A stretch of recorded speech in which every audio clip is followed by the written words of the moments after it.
નમસ્કાર મિત્રો, સ્વાગત છે અમારી યુટ્યુબ ચેનલમાં।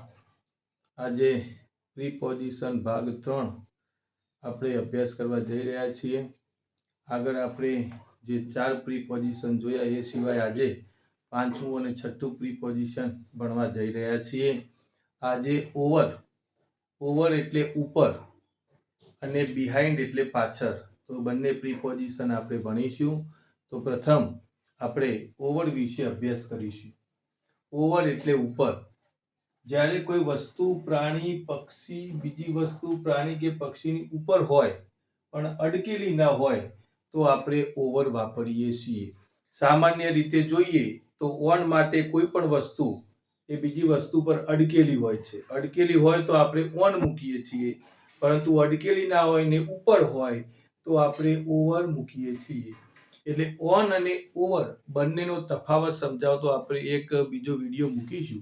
પણ અત્યારે યાદ રાખવાનું કે કોઈ પણ વસ્તુ બીજી વસ્તુની ઉપર હોય પરંતુ અડકેલી ના હોય તો એના માટે આપણે ઓવર મૂકીએ છીએ। એ સિવાય એક વસ્તુ પર બીજી વસ્તુ ગતિમાં હોય એ દર્શાવવા પણ આપણે ઓવરનો ઉપયોગ કરીએ છીએ।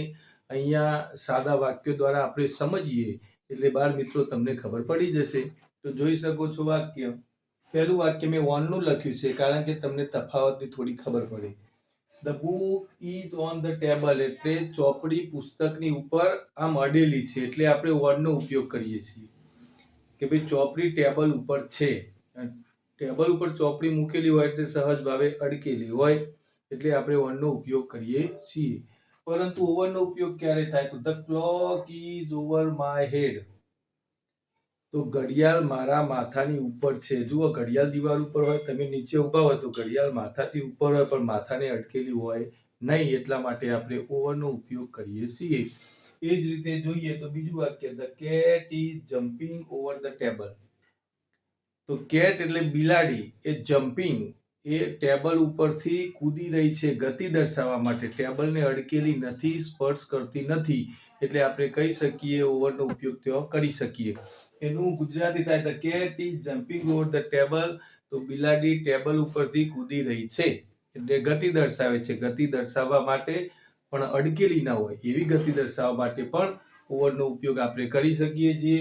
અહીંયા બીજો એક વાક્ય લખ્યું છે, the fan is over my head, પંખો મારી માથાની ઉપર છે। મિત્રો જુઓ, પંખો માથાની ઉપર હોય, આપણા માથાને સ્પર્શ કરતો નથી પણ માથાની ઉપર છે એટલે આપણે ઓવરનો ઉપયોગ કરીએ છીએ। તો ઓવરનો ઉપયોગ ક્યારે થાય? તમે વાક્ય દ્વારા સમજી શકો છો કે એક વસ્તુ ઉપર બીજી વસ્તુ અડકેલી ના હોય અને ઉપર હોય તો એના માટે આપણે ઓવરનો ઉપયોગ કરીએ છીએ। એ સિવાય એબોનો પણ આપણે ઉપયોગ કરી શકીએ, પણ એબોની અંદર થોડું અંતર દર્શાવેલું હોય અને એમાં ગતિ ઘણી વખત દર્શાવવામાં આવતી હોય છે। ઓવરનો ઉપયોગ પણ એ રીતે ઘણી વખત થતો હોય છે કે આપણે ગતિ દર્શાવી શકીએ। તો વાક્યમાં તમે જુઓ, the clock is over my head, એ માથા ઉપર ઘડિયાળ, એ પણ અડકેલી નથી। નંબર 2, કેટ એ ટેબલ ઉપરથી કૂદી રહી છે, એમાં પણ બિલાડી ટેબલને અડકેલી નથી। તો કોઈ પણ વસ્તુ ઉપર બીજી વસ્તુ હોય આપણે દર્શાવવી હોય તો ઓવરનો ઉપયોગ કરીએ છીએ, પણ એ વસ્તુ બીજી વસ્તુને અડકેલી ના હોય। તો આ છે મિત્રો ઓવરનો ઉપયોગ ટૂંકમાં। ઓવરનો ઉપયોગ એ ઉપર એવું દર્શાવવા થાય છે અને ઓવરનો ઉપયોગ આપણે કરીએ ત્યારે એક વસ્તુની ઉપર બીજી વસ્તુ હોય પણ અડકેલી ના હોય એ ખાસ કાળજી રાખવાની। અડકેલી ના હોય તો જ આપણે ઓવર મૂકી શકીએ છીએ, જો અડકેલી હોય તો આપણે ઓન મૂકી શકીએ છીએ। તો બાળ મિત્રો, કદાચ તમને આ બધા જ વાક્યોની અંદર ખબર પડી ગઈ હશે કે ઓવરનો ઉપયોગ કેવી રીતે કરી શકાય। તો ચાલો હવે આપણે બીજું પ્રીપોઝિશન બિહાઇન્ડ વિશે ભણીએ। નમસ્કાર મિત્રો, તો જુઓ હવે આપણે બિહાઇન્ડ વિશે અભ્યાસ કરીશું। બિહાઇન્ડનું ગુજરાતી થાય પાછળ, નો સ્પેલિંગ થાય BEHIND, બિહાઇન્ડ એટલે પાછળ। તો આ બિહાઇન્ડનો ઉપયોગ કેવી રીતે અને કઈ જગ્યાએ થાય એ બાળ મિત્રો આપણે સમજવાનું છે। તો અહીંયા સ્પષ્ટ સાથે લખેલું છે કે કોઈ વ્યક્તિ કે વસ્તુનું સ્થાન બીજી વ્યક્તિ કે વસ્તુની પાછળ એવું દર્શાવવું હોય તો આપણે બિહાઇન્ડનો ઉપયોગ કરીએ છીએ। દાખલા તરીકે કોઈ વસ્તુ હોય એની પાછળ બીજી વસ્તુ હોય તો એ દર્શાવવા માટે આપણે અંગ્રેજીમાં બિહાઇન્ડનો ઉપયોગ કરીએ છીએ। બરાબર છે? તો અહીંયા વાક્યો તમે જોઈ શકો છો કે the boy is behind the tree, છોકરો એ ઝાડની પાછળ છે. The boy is behind the tree. છોકરો એ ઝાડની પાછળ છે અથવા વૃક્ષની પાછળ છે એવું દર્શાવવામાં આવ્યું છે, એટલે આપણે તો બિહાઇન્ડનો ઉપયોગ કરીએ છીએ. એ જ રીતે બીજું વાક્ય જોઈએ, my office is behind the station. તો મારી ઓફિસ સ્ટેશનની પાછળ છે એવું દર્શાવવામાં આવ્યું છે. તમે જોઈ શકો છો ધ સ્ટેશન, તો એની પાછળ, તો આગળ બિહાઇન્ડ મૂકવાનું, તો અર્થ પાછળ આવશે. અહીંયા ધ ટ્રી, એના આગળ બિહાઇન્ડ મૂકેલું છે, તમે જોઈ શકો છો. તો એ રીતે આપણે ત્રીજું વાક્ય જોઈએ, my school is behind the temple.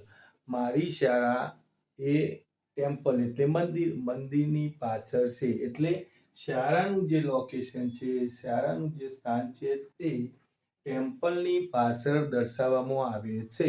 એટલા માટે વાક્ય લખ્યું છે, the school is behind the temple. બરાબર છે. તો આ રીતે આ વાક્ય લખેલું છે.